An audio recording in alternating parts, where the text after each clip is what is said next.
tapi yaitu harus menggunakan garis putus-putus dan dia jangan dibuat garis yang tebal. Nah, kayak gitu. Kemudian, nah ini kan mungkin yang menggambar berbeda ya. Antara gambar yang pertama, di sini ada basement, kemudian di sini ada lantai 1. Coba kalian lihat di sini kan ada grid dan juga dimensinya kan letaknya beda. Nah, ini mohon untuk bisa diseragamkan. Jadi walaupun kalian dibagi tugasnya, tapi harus punya pakemnya. Maksudnya itu gini, template-nya dibuat seperti ini, gitu kan. Jadinya nanti walaupun gambarnya ini kalian mengerjakannya itu dibagi-bagi, tetapi tidak beda-beda, gitu.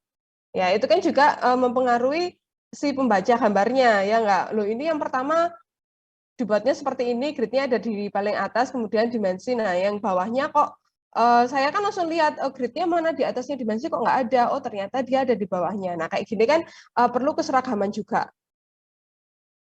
Oke, tuh yang pertama. Kemudian, nah di sini ada judul, sudah ada judul, oke. Tetapi bisa lebih dibesarkan karena kita lihat proporsinya kan. Kalau gambarnya sekian, judulnya dibuat hanya kecil kayak gini kan kurang terlihat jelas. Ya, terlalu kecil juga nggak bagus, terlalu besar pun juga nggak bagus, kan seperti itu. Harus yang ideal aja. Jadi kita lihat gambarnya sekian, ya areanya sekian, ya bikin judul yang sekiranya kita membacanya itu sudah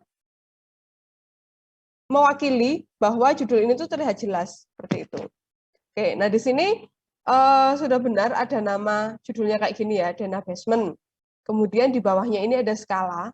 Nah, biasanya di sini di bawahnya itu dia ada elevasinya, seperti yang disebutkan disebutkan oleh Mas Ahmad Rezandria tadi. Mungkin di situ ya. Jadi di dalam judulnya ini selain nama ya, keterangan namanya, kemudian skala biasanya skalanya ini yang di sini. Nah, di sini ada elevasi. Elevasinya berapa? Kayak gitu. Sebenarnya kan itu juga ada di contoh gambar yang saya berikan ya. Di dalam judul gambarnya itu sudah memuat yaitu tadi keterangan judul dananya, kemudian ada skala dan juga ada elevasinya. Sebenarnya jika di contoh gambar yang sudah saya berikan itu kira-kira oh ini sudah benar, itu kalian ambil. Tetapi kalau semisal ada yang kurang ya, seperti yang di contohnya itu kan saya lihat tidak ada garis bantu gridnya. Kalaupun ada, dia itu masuk sampai ke dalam, dia pakai garis yang tegas kayak gini, nggak putus-putus. Nah, kalau yang menurut kalian itu ini nggak sesuai sama kaidah penggambaran, misalkan kayak gitu, itu jangan kalian pakai. Ya, kalian ambil yang benar aja, yang salah kalian benarkan. Intinya kan seperti itu, ya. Karena kalau garis bantunya ini kita buat dia garisnya tegas, dibikin garis lurus yang tegas kayak gini. Nah, ini kan agak rancu ya. Kita mau baca per ruangannya kayak gini, kena garis bantunya yang dia lebih tegas daripada garis ruangannya kan malah bikin crowded. Jadi bikin gambar kalian itu malah, ini kok terlalu banyak garisnya. Kan seperti itu. Oke.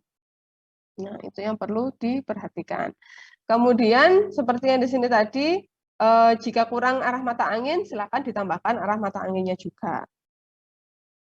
Gitu ya. Nah, untuk kopnya, oke, ini sebenarnya ini kan harusnya itu ya, logonya Polynema, ya. Nah, kalian bikin yang seperti ini aja. Jadi ada beberapa yang masih pakai kayaknya mirip banget sama contoh gambarnya, ya enggak? Bahkan namanya pun, nama gambarnya itu masih Gedung Renon Bali, misalkan kayak gitu. Nah, itu bikin yang sesuai dengan tugas kalian. Jadi jangan dibuat ngeplek sama kayak gitu. Nah, yang sudah sempat saya sampaikan itu kan misalkan kayak gini kan, gedung perkantoran 5 lantai. Ya kalian berandai-andai lah ya. Misalkan dikasih nama, misalkan gedungnya ini namanya itu kantornya ini apa namanya. Misalkan ada namanya ya kalian sebutkan aja di sini nggak masalah. Kemudian kan ada juga beberapa yang sudah diberi cover, oke, itu sudah sangat bagus sekali ya. Jadi intinya di dalam cover itu kan untuk menginformasikan nama gedungnya ini apa, seperti itu ya. Bahkan kalau misalkan lebih detail lagi, seperti yang saya sampaikan kemarin, diberikan lokasinya, dia berada di jalan apa, di daerah mana, sesuai dengan soalnya, itu akan jauh lebih bagus juga. Gitu. Karena kebanyakan sudah diberikan cover, oke, tetapi masih ada yang kurang, lokasinya tidak disebutkan di situ. Kayak gitu-gitu sih. Nah, kemudian ada juga yang gini, digambar olehnya ini tuh satu-satu. Oke, nggak masalah kalian bagi, tetapi gini, biar nanti saya juga nggak susah ya buat ngeliatnya sebenarnya kelompok 4 ini ada siapa saja, kelompok 1 ini ada siapa saja, lebih baik di sini sebutkan semua namanya, tetapi kalau kalian pengen memberikan tanda siapa yang mau menggambar, mungkin kalian kasih checklist, ini yang kasih tanda di belakangnya ini yang V. Nah, berarti saya akan tahu, oh gambar ini di Dena Basement ini yang menggambar adalah Mbak Celia. Kayak gitu. Tetapi di sini nama kelompoknya tetap ada. Oh, di dalam satu kelompok ini ada 2 mahasiswa atau 3 mahasiswa seperti itu. Jadi jangan cuma satu-satu. Karena kebanyakan masih ada yang seperti itu. Jadi digambar olehnya cuman misalkan yang ini Celia gitu aja. Kemudian nanti yang bawahnya ini cuman Hemia kayak gitu itu. Ya. Jadi karena kalian ini bekerjanya kelompok, segala macam identitasnya ya kalian buat per kelompok. Tapi itu tadi, kalau semisal saya pengen nandai ini bagian saya Bu, ini bagian siapa kayak gitu ya, si A atau si B. Kalian berikan checklist di belakang namanya. Itu bisa dimengerti? Bisa, Bu. Oke. Kemudian masih ada banyak yang tidak menyebutkan fungsi dari peruangannya. Gitu, ya enggak? Masih terpaku di contoh ya. Oke, enggak masalah. Makanya di sini perlu saya sampaikan perbaikan-perbaikan apa saja yang harus kalian lakukan. Kenapa kita penting untuk menyebutkan nama peruangannya, itu nanti kaitannya adalah dengan sistem pembebanan kita. Mungkin yang akan saya sampaikan di hari Rabu. Ya. Nah, nanti semisal di sini ya ada area apa namanya, ruang kantor atau ruang pertemuannya itu benar-benar kalian berikan nama yang jelas kayak gitu, atau ruang kelasnya kayak gitu. Ya, sehingga di sini pun juga kelihatan oh kayak di sini, ini kan ruang kantor nih, office room 1, 2 kayak gitu. Nah, pintunya ada di sini, aksesnya ada di sebelah sini. Nah, itu sudah bagus kalau sudah diberikan seperti itu. Tetapi ada juga yang saya sempat lihat dibuat ruang pertemuan gitu ya. Nah, kalian jangan hanya berpikiran bahwa ruang gedung pertemuan ya, fungsinya sebagai ruang pertemuan 5 lantai itu isinya apa aja. Bingung kan kayak gitu ya. Isinya apa aja, akhirnya alhasil semua kayak gini, di sini itu isinya itu ruang pertemuan yang hanya ada satu ruang. Nah, mungkin nggak sih kalau kayak gitu? Masa di dalam luasan berpuluh-puluh meter kita bikin los ya, tipikal semuanya di lantai 1, 2, 3, 4, 5 semuanya kayak gitu kan ya itu tadi ya, akhirnya kan kayak kurang kreatif ya. Masa iya dipakainya ruang los seperti itu aja kayak gitu. Nah, kan bisa semisal dia memang gedung pertemuan gitu ya, tetapi di lantai kan kita bisa sekat-sekat. Misalkan ada ruang pertemuan yang kapasitasnya untuk 200 orang. Nah, misalkan kayak gitu. Ada nih orang yang mau nyewa, saya mau sewa ruang pertemuan kapasitasnya cuman 100 orang. Nah, kan daripada kita pakai ini, selebar ini, kan mubazir, ya nggak? Selebar ini akhirnya nanti yang kepakai pesertanya cuman di kotak kecil kayak gini, yang sini buat apa? Kan kayak gitu. Jadi benar-benar kalian konsep dulu, saya perlu ruangan itu ukurannya berapa, ini untuk misalkan ruang pertemuan, apalah kalian kasih nama, misalnya kayak di hotel itu kan ada nama bunga, misalkan kayak gitu, ruang pertemuan melati, ruang pertemuan mawar atau dan lain-lain sebagainya. Nah itu kan sesuai dengan kapasitasnya, misal seperti itu tadi, ada ruang pertemuan yang tidak terlalu lebar, karena memang kita menyediakan untuk orang yang butuhnya cuman kapasitasnya kecil, seperti itu. Ada juga yang kita sediakan ruang pertemuan seperti aula yang besar, karena memang misalkan nanti buat acara wisuda, acara yang lainnya, kan gitu bisa. Ya enggak? Mungkin gini, yang satu lantai itu selain ada ruang pertemuan, kita juga sediakan ruang untuk penginapan. Semisal saya mau pinjam, ya, saya mau sewa ruang pertemuannya itu, kemudian kita ada tamu dari luar kota, daripada kita booking hotel di luar juga, mending jadi satu di situ, kan ada ruang sebagai penginapan. Nah, kayak gitu-gitu kan kita bisa berpikir yang apa ya, yang nggak biasa-biasa aja kayak gitu, yang out of the box, kan intinya kan seperti itu. Ya. Jadi itu bisa kalian siasati seperti itu. Jadi nggak harus ruang kalau fungsinya sebagai ruang pertemuan ya sudah lantai mulai dari lantai 1 sampai dengan ke lantai 5 kayak gitu. Ya udah saya isi ruang pertemuan los semuanya kayak gitu. Nah, itu kan kayak kurang gimana ya? Apakah mungkin orang akan menyewa sebegitu besarnya untuk pertemuan seperti itu? Itu mana ya? Kayaknya ada di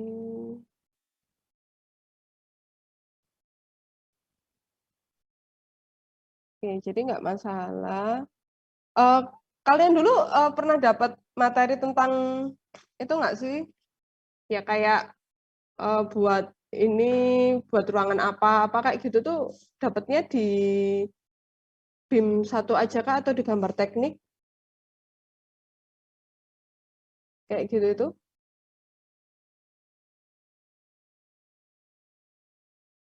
Pernah dapat nggak? Pernah, Bu. Di Oke. IM dulu. Di BIM 1 ya? Iya. Jadi kan sebenarnya yaitu ada apa sih itu istilahnya? Ya kayak penyusunan ruang-ruang kayak gitu ya. Nah, itu yang baik itu kan yang seperti apa? Bentar.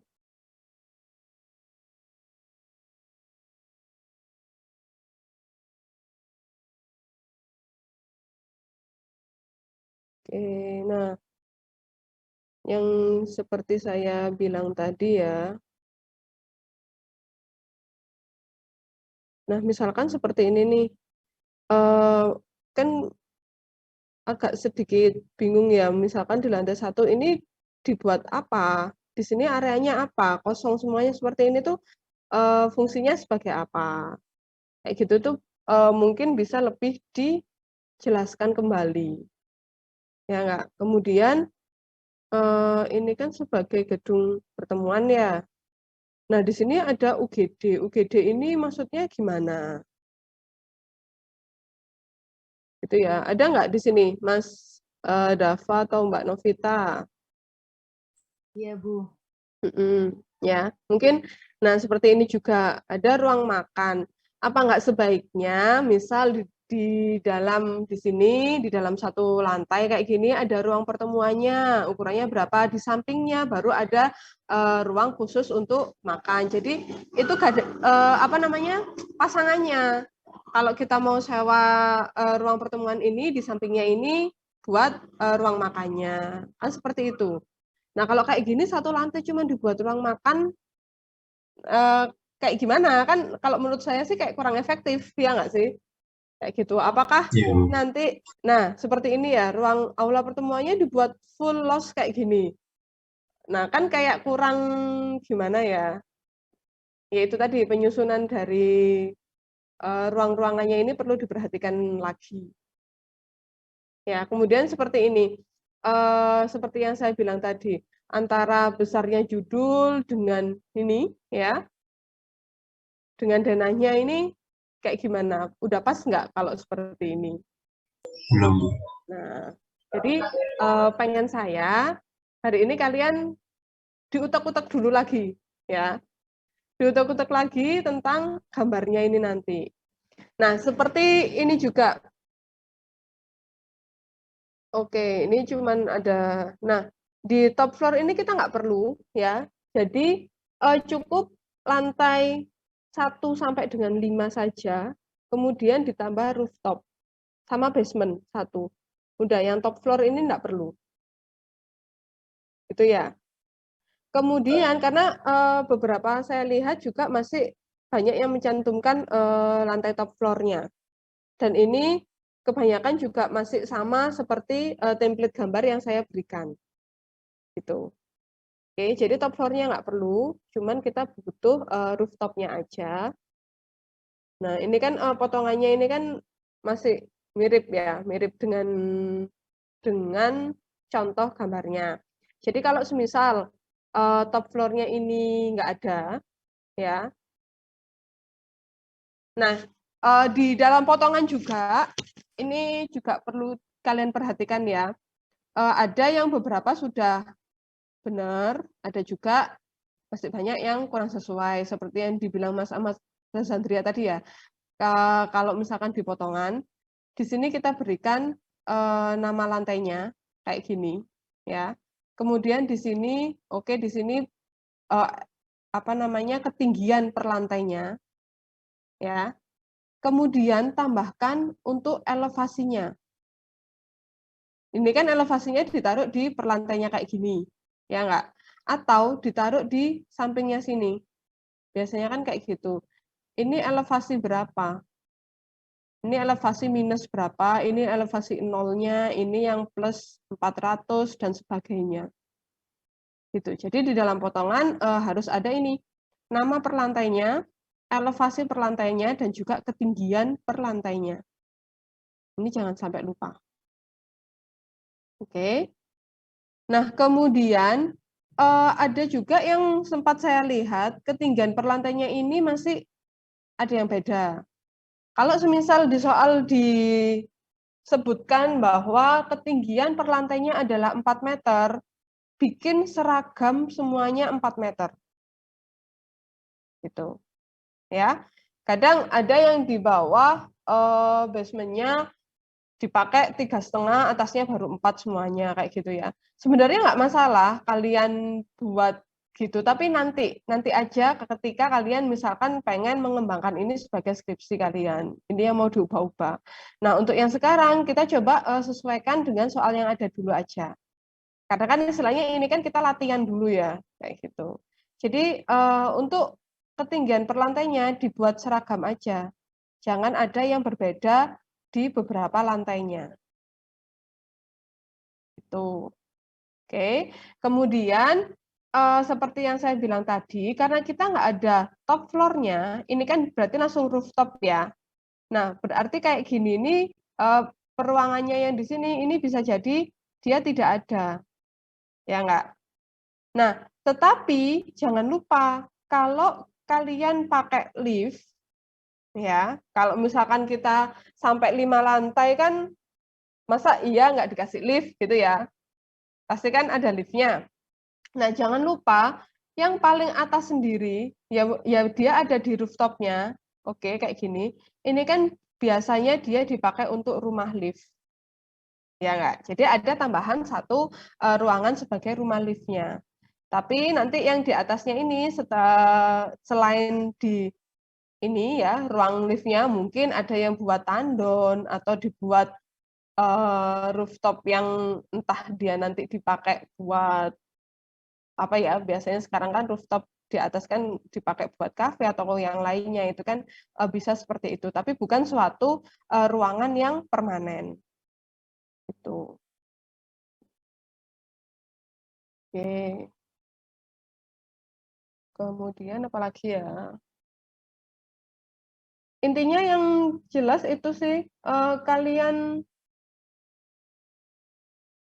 buat nama peruangannya itu yang jelas dulu. Gitu ya. Jadi kalau ada yang kalau di template soalnya itu kan ada kayak ruang komersial A apa kayak gitu-gitu, itu coba kalian jelasin aja ruang komersial itu dipakai buat apa. Intinya kayak gitu. Terus kemudian juga kalian mirip banget dengan ini template soalnya, khususnya yang di lantai 2 ke atas kalau nggak salah.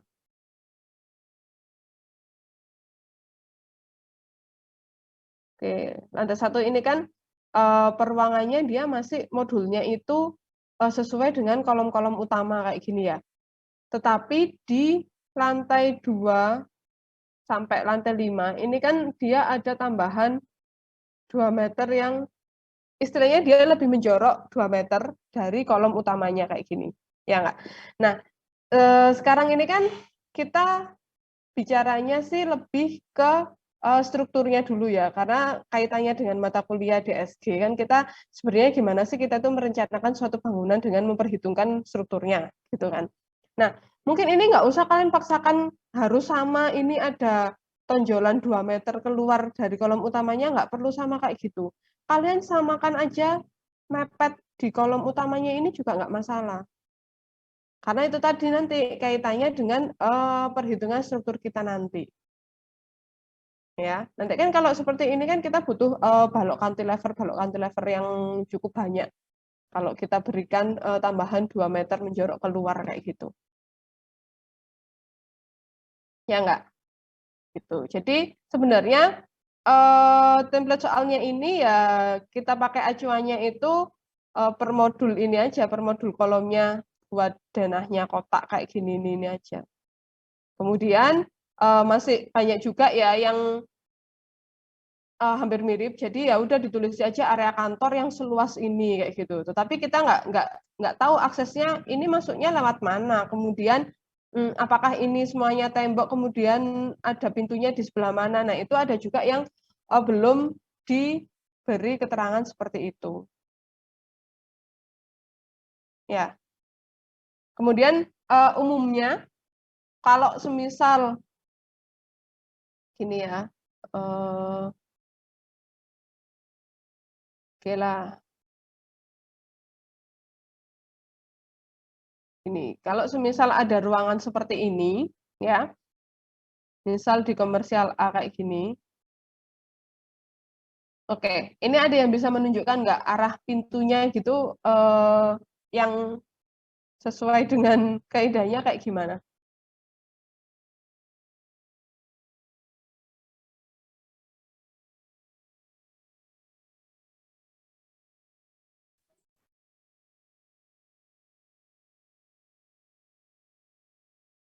Gimana biasanya? Pintunya ada di mana, kemudian arah bukaannya ada di mana? Di samping dinding atau di tengah-tengah ruangan. Oke, mungkin bisa dicoret-coret juga, Mas Fahmi. Pakai warna yang beda mungkin.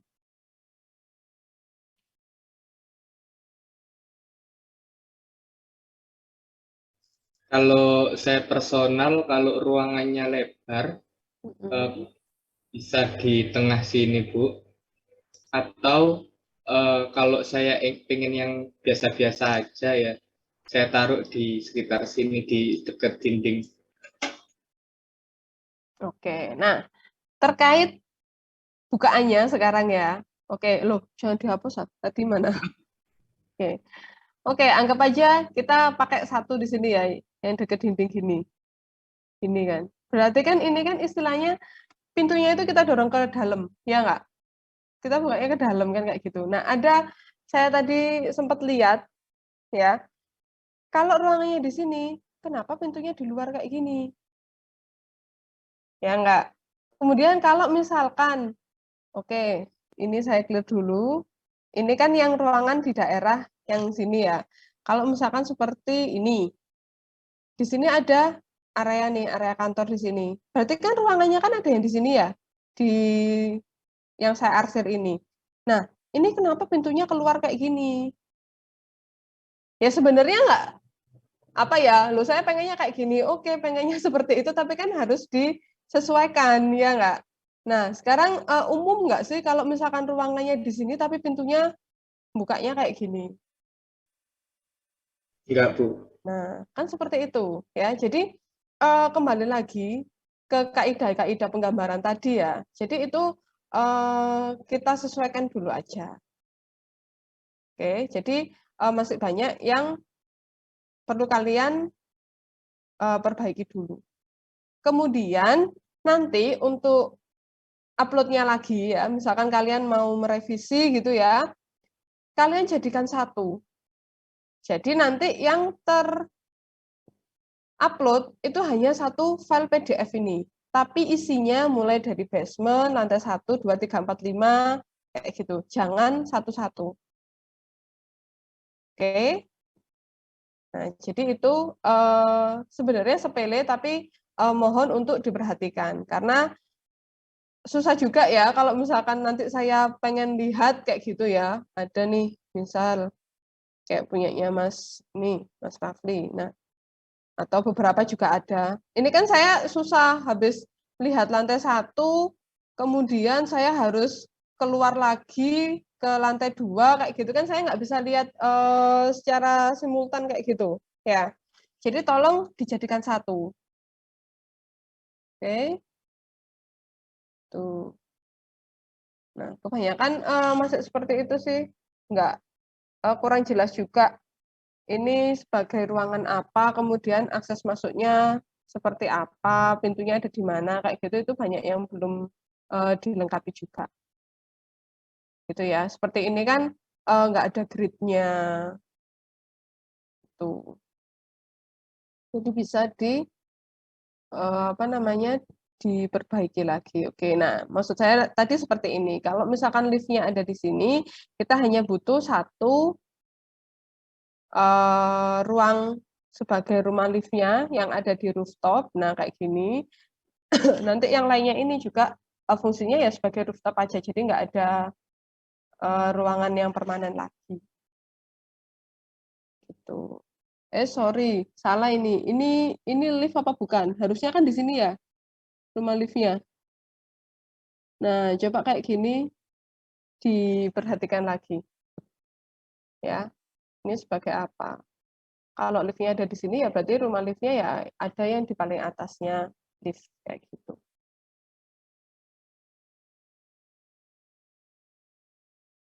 Rumah lift.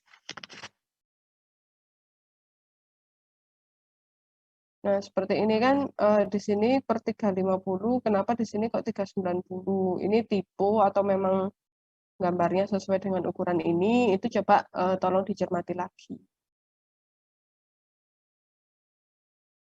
Itu ya.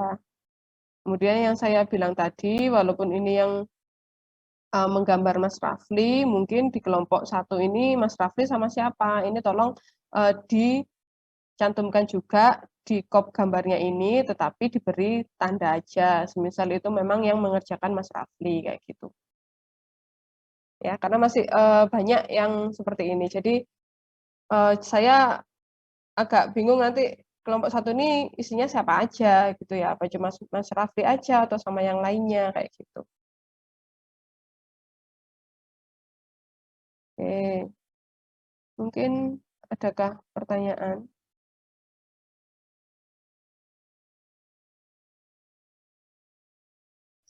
Berarti untuk minggu depan hanya revisi ya, Bu? Difikskan dulu ya, difikskan dulu seperti itu. Nanti di hari Rabu insya Allah saya berikan materi tentang sistem pembebanan dulu aja. Jadi mungkin kita kan ada 2 pertemuan ya, nggak selalu saya kasih materi, jadi mungkin di tiap hari Rabu saya berikan tambahan materi, nanti di hari Seninnya itu kalian buat progres pengerjaan tugas besarnya, kayak gitu itu. Ya, jadi sedikit pemberian materi, kemudian kita lanjutkan untuk pengerjaan tugas besarnya. Jadi biar enggak semua tugas besar itu dikerjakan di luar jam mata kuliah, karena kalian kan pasti banyak tugas lainnya, ya. Jadi kita manfaatkan yang ada 2 pertemuan kayak gini, mungkin di hari Seninnya itu khusus kita buat progres tugas besarnya, kalian khusus untuk mengerjakan tugas besarnya. Tapi ya harapan saya benar-benar di jam kuliahnya ini ya dipakai untuk mengerjakan tugas, jangan lagi nanti aja, ntar akhirnya numpuk kayak gitu. Ya. Satu lagi Bu, untuk setup page-nya itu bebas ya Bu, pakai A3 atau A4? Kemarin kesepakatannya pakai A3. Untuk gambarnya kita pakai A3, ya. Baik Bu. Nah, seperti ini ya, misal punyanya Mbak Juniata sama Mas Haikal. Ini oke, sudah bagus sekali diberikan cover. Alangkah lebih bagusnya lagi, misal di sini diberikan lokasinya yang seperti saya sebutkan di minggu lalu ya. Misalkan di jalan apa, kalian lihat aja lah di map kayak gitu ya, di Google Map kayak gitu. Kira-kira yang masih kosong di jalan mana nih? Itu kalian berikan tambahan di bawahnya ini untuk lokasinya kan lebih bagus lagi. Jadi kita bisa tahu gedung perkantoran 5 lantai misalkan punya angan-angan namanya apa, boleh kalian berikan nama di sini juga. Gitu. Ya.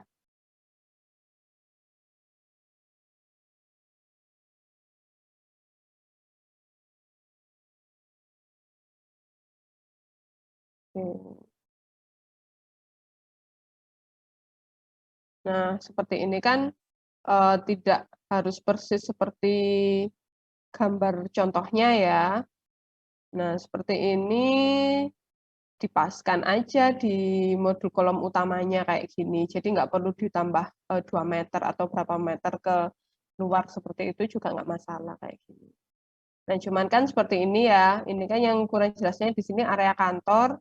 Nah, ruangannya ini kayak gimana nih? Aksesnya di mana? Apakah di sini ada sekat atau memang los seperti ini? Nah, itu tolong lebih diperjelas lagi.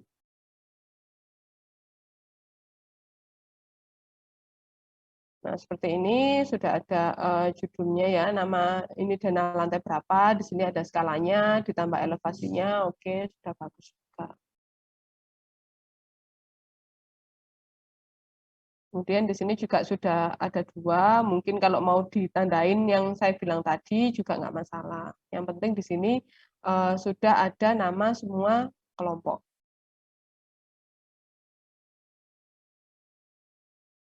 Nah, untuk kopnya pakai yang seperti ini aja. Ada juga yang saya sempat lihat cuman pakai yang apa itu namanya, etiket ya, lebih ke etiket atau kop. Kan ada istilah kop, ada istilah etiket. Masih ingat nggak kalian dulu? Ingat saya kalau etiket itu kan kalau kayak misalkan untuk bangunan air yang dia butuh sekali butuh lebar kayak gitu, maka kita butuh cuman kecil di sini, kan ada kayak gitu. Tapi kalau kita pakai gedung gini aja, kita pakai kop gambar yang ada di sebelah kanan kayak gini aja. Ya, itu nanti tolong untuk direvisi juga. Kalau yang masih pakai etiket yang kecil kayak gini. Tuh, ada lagi kah? Tapi yang paling penting itulah kalian fixkan, benar-benar kalian fixkan peruangannya itu tuh dipakai buat apa aja. Ya, nama-nama peruangan itu harus benar-benar kalian pastikan ini dipakai apa, ukurannya seberapa kayak gitu. Ya. Iya, Bu. Oke. Bu, izin masuk. Saya udah hadir, Bu. Mas Rodli, oke, yang tadi belum hadir? Mas Rodli sudah hadir. Kemudian tadi sama Mas Anjas, sudah ada belum?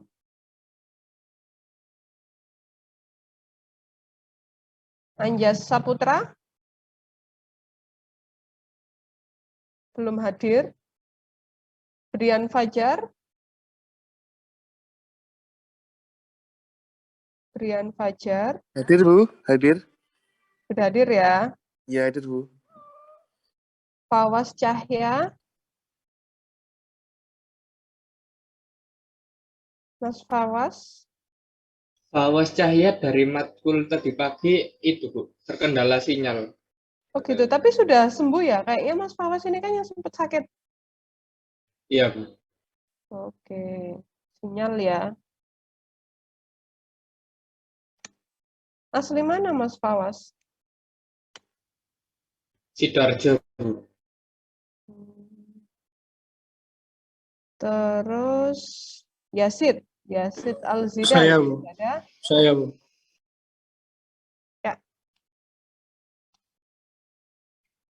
Ya, mungkin seperti itu. Ya, revisi untuk penggambaran dananya. Tolong untuk diperbaiki. Dan juga nanti kalau mau mengumpulkan revisiannya, jangan lupa filenya dijadikan satu PDF. Gitu ya. Jangan pisah-pisah. Oke. Ada lagi mungkin yang ditanyakan? Izin bertanya, Bu. Ya, silakan Mbak Zahwa.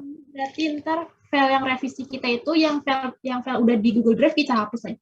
Kita hapus aja terus kita yang baru kirimnya gitu, Bu. Apa Jangan dihapus. Jadi tiap kalian berikan folder-folder kayak gitu aja ya, sesuai dengan tanggal kalian uploadnya kayak gitu. Semisal kalau misalkan tadi coba saya share. Nah, kalau cuman kalian kasih tanggal aja kan dia itu biasanya ngurutinya kan sesuai dengan kayak gini ya. Mungkin ini bisa kalian beri nama, ini yang nomor 1. Jadi biar tahu urutannya gitu. Ya. Kemudian nomor 2 di tanggal 4 Maret ini, kayak gitu itu. Oke? Jadi yang sudah terupload nggak usah kalian hapus, jadi biar ada apa ya namanya? Ya biar saya tahu oh kalian berprogresnya di kapan aja. Gitu. Bu, makasih. Oke, sama-sama. Sudah? Oke. Mungkin kalau tidak ada pertanyaan, kalian revisi dulu ya. Kalian pastikan dulu seperti itu. Seperti penjelasan yang saya berikan ini tadi. Kalau memang tidak ada pertanyaan lagi, bisa saya akhiri Zoom-nya. Terima kasih. Wassalamualaikum warahmatullahi wabarakatuh. Waalaikumsalam warahmatullahi wabarakatuh. Terima kasih, Bu. Sama-sama.